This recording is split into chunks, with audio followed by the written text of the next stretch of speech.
Bonjour. Je suis professeur de l'école polytechnique, hein, pas de l'Institut Sésame, donc c'est une autre structure. Voilà.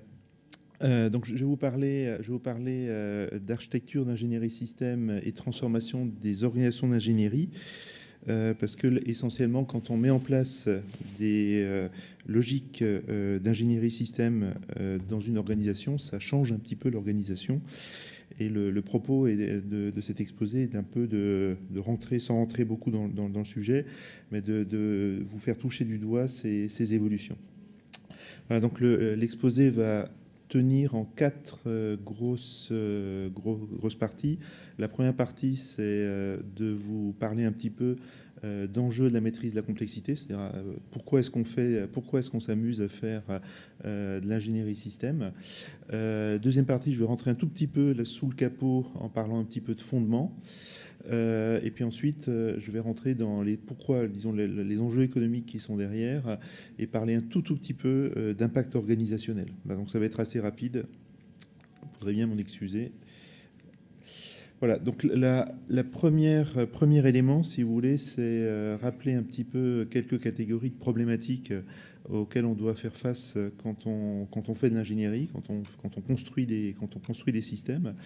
Donc un point important, c'est de rappeler, enfin une chose assez naïve apparemment, c'est que quand on fait de l'ingénierie, il y a des ingénieurs. Voilà.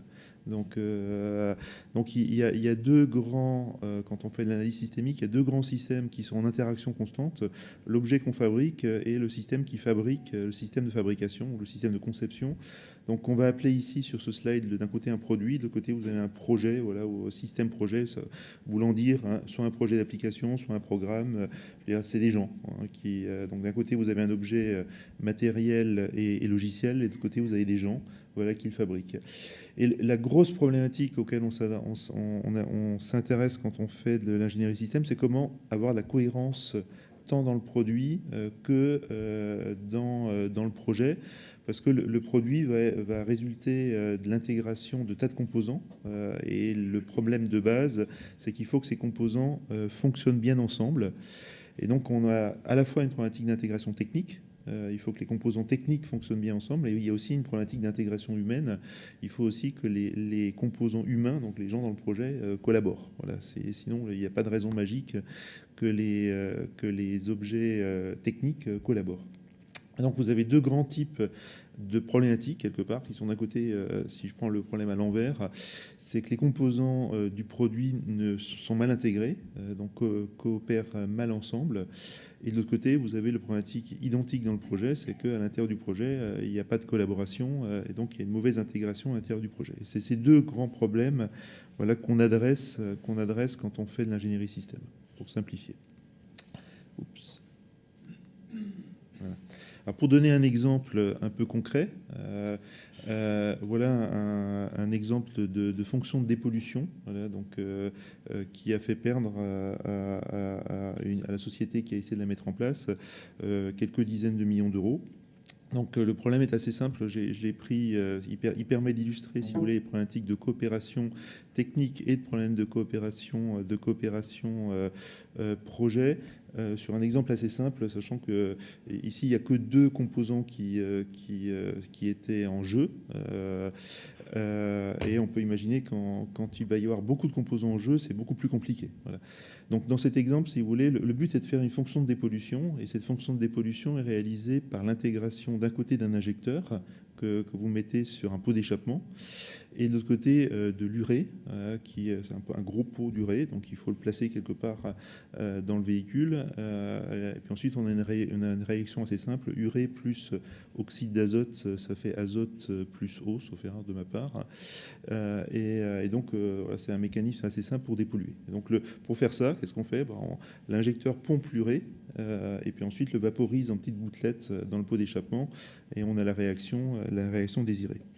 Alors, ce qui s'est passé dans ce cas vient du fait que les ingénieurs ont d'abord raisonné géométriquement. Donc ça, c'est intéressant, alors qu'ils voulaient réaliser une fonction. Et donc là, on a deux paradigmes, si vous voulez, qui s'opposent. Parce que quand on raisonne géométriquement, on ne s'aperçoit pas que l'injecteur qui se trouve près du pot d'échappement est lié en fait à l'urée qu'on va mettre là où on a de la place. Là, en l'occurrence, c'était dans le coffre. Donc, on va avoir deux objets qui sont très éloignés dans le véhicule, quelque part. Et pour comprendre qu'ils fonctionnent ensemble, on a besoin d'avoir une abstraction qui est la fonction, ici la fonction de dépollution. Ils coopèrent ensemble pour réaliser une fonction qui a une certaine valeur pour le client. Et dans cet exemple, ce qui s'est passé, c'est que, si vous voulez, l'injecteur étant sur le pot d'échappement, étant placé sur le pot d'échappement étant considéré comme le prolongement du moteur, l'injecteur est arrivé naturellement, organisationnellement, sous la responsabilité des motoristes. De l'autre côté, le pot d'urée se trouvant dans le châssis, en fait, est tombé sur une autre responsabilité. Et les choix qui ont été faits, chacun a optimisé en fait son sous-système, ce qui a conduit en fait à désoptimiser le système global, c'est-à-dire très, très schématiquement, la viscosité de l'urée qui a été choisie n'était pas compatible avec le mécanisme de pompage de l'injecteur, et in fine, ça n'a jamais marché. Voilà. Donc vous avez une situation, si vous voulez, où vous êtes, pour pouvoir maîtriser ce système, vous êtes obligé de raisonner fonctionnellement, de mettre la fonction sous une responsabilité organisationnelle, et à un moment donné, il y a quelqu'un qui doit arbitrer et faire un choix pour que l'ensemble soit cohérent. En revanche, si on casse dans le mécanisme organisationnel, voilà, les choix, et puis qu'on fait des choix indépendants, on a toutes les choix, il n'y a pas de raison particulière, disons que ça marche de manière magique. Et donc là, sur cet exemple, on a typiquement une situation, voilà, où on a un manque d'intégration technique qui résulte in fine d'un manque d'intégration organisationnelle. Voilà. Donc je passe. Oups, excusez-moi.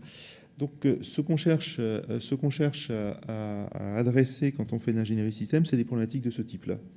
En général, plus compliqué que simplement faire un injecteur dans un coin, mais on s'aperçoit déjà que sur deux objets, une fonction et deux organes qu'on collabore, on peut déjà avoir des problèmes. Donc on peut imaginer que quand on va avoir n organes et m fonctions à faire coordonner, c'est beaucoup plus compliqué. Et donc le diagramme ici que vous avez, si vous voulez, en abscisse, vous avez la complexité d'intégration. La complexité d'intégration, c'est-à-dire le nombre, quelque part, d'interfaces qui va résulter du fait que vous avez beaucoup d'organes à intégrer pour réaliser beaucoup de fonctions. Tout ça, ça crée des interfaces. Et il se trouve que l'effort d'ingénierie suit des lois non linéaires en fonction du nombre d'interfaces. C'est-à-dire que les lois sont du type une constante fois la complexité d'intégration, c'est-à-dire le nombre d'interfaces, si vous voulez, à une puissance qui est de l'ordre de 1,52. Donc c'est des modèles empiriques qu'on fabrique sur la base de données expérimentales, qu'on sait ensuite justifier d'un point de vue un peu théorique pour voir d'où ils sortent. Et donc globalement, si vous voulez, ce qu'il faut comprendre, c'est que plus quand vous multipliez le nombre d'interfaçages par 10, vous n'avez pas un effort qui se multiplie par 10. Il va se multiplier par 20, 30, 40. Donc vous avez des effets de non-linéarité qui créent des mécanismes de rupture. C'est-à-dire qu'à un moment donné, voilà, un être humain est plus capable de cognitivement réussir à comprendre cette complexité. Et donc il va falloir des méthodes nouvelles, des outils nouveaux, mettre de la collaboration, parce qu'il faut synchroniser beaucoup plus les gens par rapport à une situation où, in fine, on a des modèles intuitifs des systèmes. Et cette courbe-là, si vous voulez, tend à montrer que, in fine, la logique naturelle actuellement d'évolution du monde, c'est la complexification, c'est le nombre, on crée de plus en plus d'interfaces, et ce faisant, je veux dire, on a de plus en plus de besoin d'ingénierie adaptée et d'outils adaptés, voilà, pour prendre en compte cette complexité. Voilà, donc ça c'était un peu pour poser le débat. Je vais passer un peu vite. Donc le problème, donc, comme je disais, majeur qu'on essaie de résoudre quand on fait de l'architecture ou de l'ingénierie système, c'est la transversalité. Donc l'architecture et l'ingénierie système, ça se positionne comme une discipline transverse qui a pour but de construire des modèles d'intégration. Voilà. Donc c'est des modèles qui décrivent comment les différents silos qui structurent un système doivent collaborer ensemble, doivent coopérer ensemble. Donc c'est des modèles d'un type différent, parce ils doivent traduire quelque part la logique d'intégration, la manière dont tous ces systèmes collaborent ensemble. Voilà. Donc c'est pour ça que les modèles fonctionnels sont très importants, parce que l'intégration c'est très virtuel, si vous voulez. Ce qui existe, c'est les silos, c'est les boîtes. L'intégration, c'est la manière dont on gère les interfaces. Donc c'est un peu vide, si vous voulez. Et donc l'architecture, c'est une science fondamentalement du vide. Elle a pour but de comprendre comment tout doit coopérer. Et manque de chance, si vous voulez, le vide ne se voit pas, mais si vous regardez, c'est lui qui coûte. Donc c'est ce qui était le propos de l'exemple précédent. Donc d'où une importance pour essayer de maîtriser tout ça. Dans 3 grandes visions donc, qui structurent, donc il y a 3 grands types quand on aborde un problème architecturalement.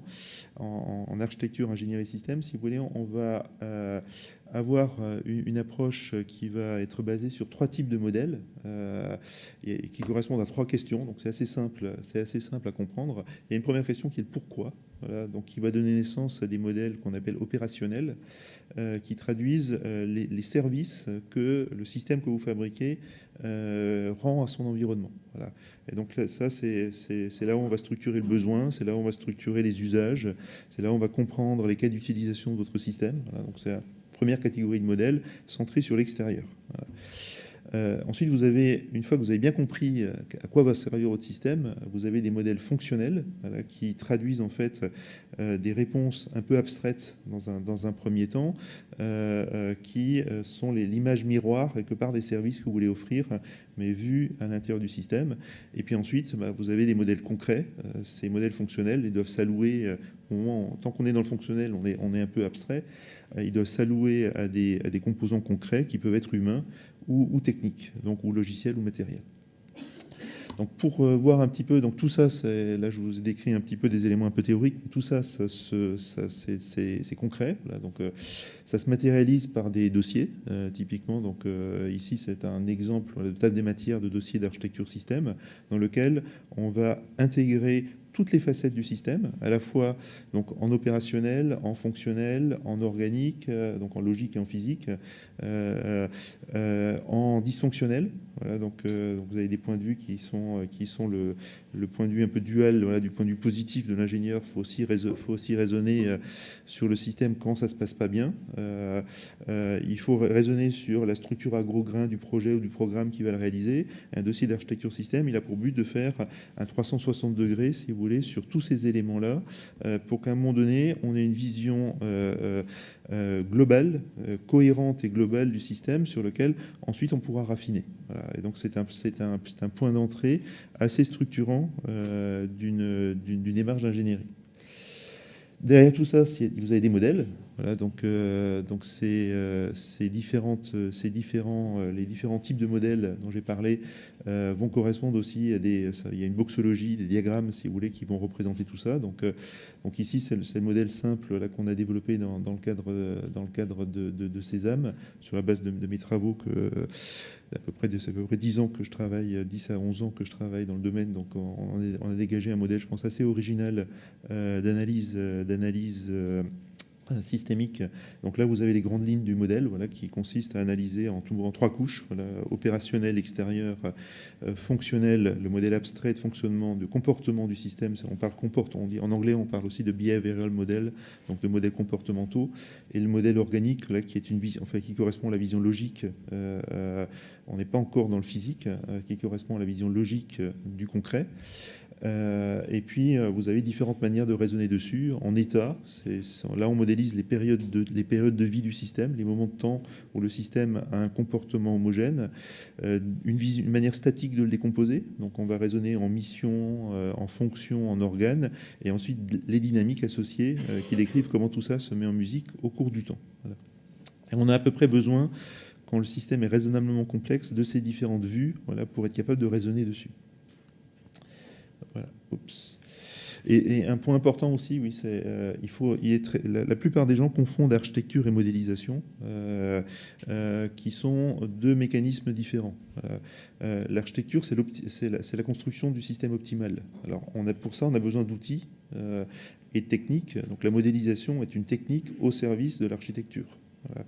Mais c'est important de ne pas confondre les deux, parce que ce n'est pas du tout les mêmes profils en particulier en termes de compétences. Et la plupart des gens font un raccourci. Un architecte, si vous voulez, lui, son boulot principal, c'est d'éviter que des fonctions soient pas sous contrôle, c'est d'être capable de bien définir les interfaces de son système, de bien faire les bons découpages, de gérer des compromis. Voilà. Et pour ça, il va avoir besoin d'outils de représentation de son système pour raisonner dessus, qui sont les techniques de modélisation. Donc les techniques de modélisation sont clairement asservies à l'architecture et pas le contraire. Alors quelques éléments sur les enjeux économiques. Alors je vais faire d'abord une petite statistique de la NASA qui est intéressante. Voilà. Donc la NASA s'est amusée à faire une statistique sur 32 gros projets. Dans lequel ils ont mis en abscisse le pourcentage du temps qui est consacré à faire des études plutôt opérationnelles et fonctionnelles. Voilà. Et en ordonner le dérapage des budgets. Voilà, par rapport à une base 0 donc 0, ça veut dire que vous n'avez pas dérapé, et 100, vous avez dérapé voilà, d'un facteur 1, 200 facteur 2, etc. Donc on s'aperçoit, vous voyez, là vous avez la courbe au sens, l'approximation au sens des mètres carrés, voilà, des différents points. On s'aperçoit grosso modo qu'il faut à peu près mettre 10%, semble 10, entre 10, 15, 10, 12% de son énergie à raisonner un peu en amont, pas directement sur la solution, voilà, pour avoir un effet optimal. Il ne faut pas passer trop de temps aussi. La courbe alors, il y a très peu de projets qui mettent beaucoup d'énergie, mais il y en a quelques-uns voilà, qui ont mis beaucoup trop d'énergie à raisonner sur l'amont. Et dans ce cas-là, on n'a pas non plus nécessairement des éléments optimaux, mais on sent qu'il y a un optimal qui se dessine, voilà, autour de, disons, 12%, qui est le temps qu'il va falloir faire à ne pas raisonner directement sur la solution technique. Donc c'est quelque chose d'un peu surprenant, si vous voulez, parce que le réflexe de l'ingénieur, c'est d'aller très vite dans les couches techniques, donc se projeter dans le concret. Et là, la bonne pratique qui est derrière, c'est il faut passer son temps à architecturer, à modéliser, à réfléchir sur des abstractions du système pour être ensuite gagner le temps en aval. Voilà, donc là vous avez aussi, je dirais c'est la même chose représentée par mon collègue Éric Honour, voilà, qui dit que l'approche classique, je dirais, c'est sur la première ligne, c'est on va passer peu de temps à réfléchir, on va se lancer très vite dans le détail et on corrige les problèmes après. Voilà. Et donc le risque, si vous voulez, va aussi se retrouver de manière maximale dans les phases aval. Donc l'idée de l'ingénierie système, c'est de faire le contraire, qui est un peu du bon sens, voilà, si on y réfléchit un petit peu. Simplement, ça nécessite un certain courage managériel, parce qu'on va commencer à ne pas réfléchir tout de suite sur le détail. Voilà. Donc on va fabriquer des modèles à gros grains. Donc la partie jaune, on va passer plus de temps à réfléchir sur à quoi sert le système, sur ses fonctions. Et puis une fois qu'on aura bien stabilisé ça, donc ça c'est le cliquet ici, c'est le dossier d'architecture système, on va se plonger dans le détail pour gagner du temps in fine en test et en intégration, et diminuer le risque a posteriori. Voilà. Voilà, donc ça correspond à une stratégie d'ingénierie, si vous voulez, un peu différente des stratégies classiques. Excusez-moi. Dernier point, je regarde juste le temps, voilà, ben c'est bon, je suis dans les temps. Le dernier point, c'est pour expliquer un petit peu les éléments de transformation, voilà, des organisations d'ingénierie qui sont derrière l'approche système. Alors ce slide est assez simple, mais il explique, si vous voulez, que l'idée qui est derrière, et on va voir les conséquences qui ne sont pas du tout bénignes. La plupart des organisations d'ingénierie sont organisées en silos. Voilà. C'est-à-dire, on a à un moment donné cassé son système en sous-système. Chacun de ces sous-systèmes a été alloué à un élément d'organisation, donc il y a une direction qui le prend en charge. Et puis ensuite, chaque direction, elle travaille, elle fait en fait, les ingénieurs ne sont pas stupides, donc elle définit à quoi ça va servir son système, elle fait du fonctionnel, et puis elle fait de l'organique, puis à la fin, on va commander des composants et des pièces à ses fournisseurs. Donc dans son silo, il n'y a aucun problème. En général, l'ingénierie marche très bien. Tout le problème, c'est que, comme j'avais expliqué, la tendance de quasiment tous les systèmes sur la planète, c'est l'interconnexion, l'interopérabilité, la transversalité en fait. Donc quand on veut construire maintenant un service transverse, si je reprends l'exemple d'une voiture, vous prenez par exemple une fonction assez simple, détection d'un obstacle. Et, on va prendre une fonction détection d'un obstacle un peu évoluée, donc une fonction détection d'obstacle capable, quand on est trop proche, de ralentir la voiture. Ouais. Donc on s'aperçoit pour la réaliser, on a besoin d'un petit radar qu'on met sur le capot, donc quelque part dans le style, voilà, donc il y a un composant, donc il y a un premier silo de la voiture. Ensuite, cette information, il faut la ramener à un calculateur, donc là on est en interaction avec l'électronique embarquée. Ce calculateur, il faut qu'il signale des informations aux passagers. Il y a un petit bip qui est dans l'habitacle. Donc là, vous allez devoir une interaction avec l'intérieur du véhicule, donc l'ergonomie du véhicule, la relation au conducteur. Puis si il faut ralentir le véhicule, dans ce cas-là, il faut rétroagir sur le contrôle moteur ou le contrôle freinage. Et donc là où vous allez interagir avec d'autres silos, si vous voulez. Donc pour réaliser une fonction aussi simple, apparemment aussi simple que celle-là, les silos doivent coopérer. Donc tant qu'on en a une, ça va, on va réussir à se développer. Le jour où on commence à avoir des centaines, l'approche en silo, elle est simplement plus adaptée à cette manière de travailler, et il va falloir s'y prendre autrement. Voilà. Donc s'y prendre autrement, c'est ce qui est à gauche.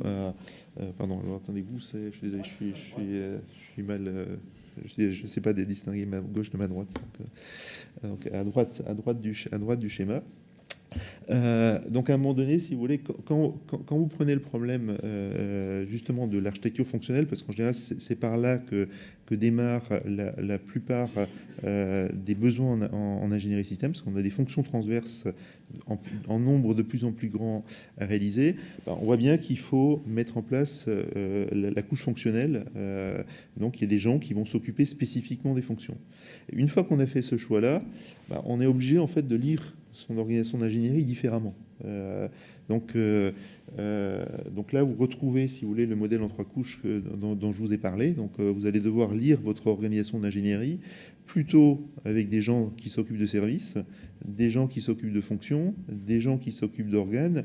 Et leur but est plutôt que de fonctionner en silo, ils vont devoir fonctionner en transverse et se coordonner sur chacune de ces couches et ensuite passer de couche en couche. Donc ce qui est un mode un peu différent d'un mode purement siloté. Donc là, on commence à voir à travers ça, si vous voulez, quand on commence à mettre en place des logiques systèmes, il va y avoir des modes différents de fonctionnement dans l'organisation d'ingénierie. Donc comment ça se matérialise, si vous voulez, c'est typiquement, vous allez avoir des niveaux d'arbitrage qui vont apparaître, parce que le fond de l'ingénierie système, si vous voulez, c'est la capacité à arbitrer transversalement des choses. Donc typiquement, il va falloir avoir des architectes système, donc des gens qui ont la vision d'ensemble, donc qui sont tout en haut dans la racine, à la racine de cet arbre-là. Et puis ensuite des architectes de service, donc là, qui vérifient que les différents services ont leur logique, des architectes fonctionnels, des architectes géométriques, voilà, et descendre progressivement dans des couches pour être capable à chaque niveau de résoudre des conflits d'ingénierie. Donc ce modèle-là, si vous voulez, il est radicalement opposé dans son mode de fonctionnement à un fonctionnement en silo, parce qu'on va essayer à tous les niveaux, je veux dire, de faire des arbitrages transverses, voilà, pour garantir la cohérence de l'ensemble du système. Donc pour vous donner, donc là j'ai mis un petit exemple, donc là c'est un exemple réel, j'ai pas eu le temps de le flouter, donc je laisserai pas dans le support. C'est juste pour montrer, voilà, donc comment est-ce qu'on peut représenter ça en réel. Donc on a des problèmes tout de suite de représentation, parce que quand on veut faire ça à l'échelle d'un vrai système, donc là on n'a pas été capable de prendre une photo, si vous voulez, du mur sur lequel se trouvent ces différents buts. Donc là vous avez les différentes couches. Vous voyez en vert la couche de service, en orange la couche de fonction, et en bleu la couche organique. Voilà. Et ce qu'on a mis dans les petits ronds, c'est les entités d'organisation qui actuellement, donc là on est dans, c'est un projet qu'on accompagne, sur lequel d'ailleurs Dassault Systèmes travaille aussi, parce que l'introduction des outils de PLM ont créé le bascule que je vous ai montré avant, c'est-à-dire amène l'organisation, parce qu'elle veut résoudre des problèmes d'ingénierie fonctionnelle, amène l'organisation à basculer et à se transformer. Et ce qu'on voit ensuite quand on fait l'allocation, si vous voulez, activité, organisation, c'est que sur certaines activités, vous avez 6 ou 7 entités d'organisation, si vous voulez, qui se trouvent dessus. Et donc, voilà, on ne peut pas basculer dans le modèle sans faire également des choix d'organisation, voilà, qui soient cohérents par rapport au nouveau mode de travail. Donc, c'est jamais neutre. Le message qui est ici, si vous voulez, c'est que c'est jamais neutre de mettre en place une démarche système. Il y a des impacts organisationnels, voilà, qui sont non négligeables. Voilà. Si on veut tirer bénéfice de l'ensemble de l'approche. Voilà. Donc en résumé, je pense que j'ai tenu mon temps. En résumé, si vous voulez, les trois gros impacts d'une démarche système, donc qui a fondamentalement pour but de créer de la cohérence transverse, c'est l'introduction en fait, donc c'est des transformations d'organisation, donc quelque part on passe d'un mode silo à un mode transverse. C'est l'introduction d'architectes qui jouent un rôle clé parce que ils ont pour rôle de faire des arbitrages aux différents niveaux du mécanisme, et puis ensuite, bon, il va y avoir des choix organisationnels à faire, voilà, pour redéfinir des rôles et responsabilités dans l'organisation. Et l'outil, le fait de mettre en place des outils informatiques pour supporter ça, c'est extrêmement structurant. D'ailleurs, c'est souvent d'ailleurs un très bon levier pour faire bouger l'organisation, parce qu'à un moment donné, dans l'outil, vous n'avez pas le choix. Je veux dire, il va bien falloir que certains nœuds d'ingénierie qui sont dans l'outil soient sous la responsabilité d'une entité et d'une seule. Voilà. Il y a les droits d'écriture, il va falloir les donner à quelqu'un, si vous voulez.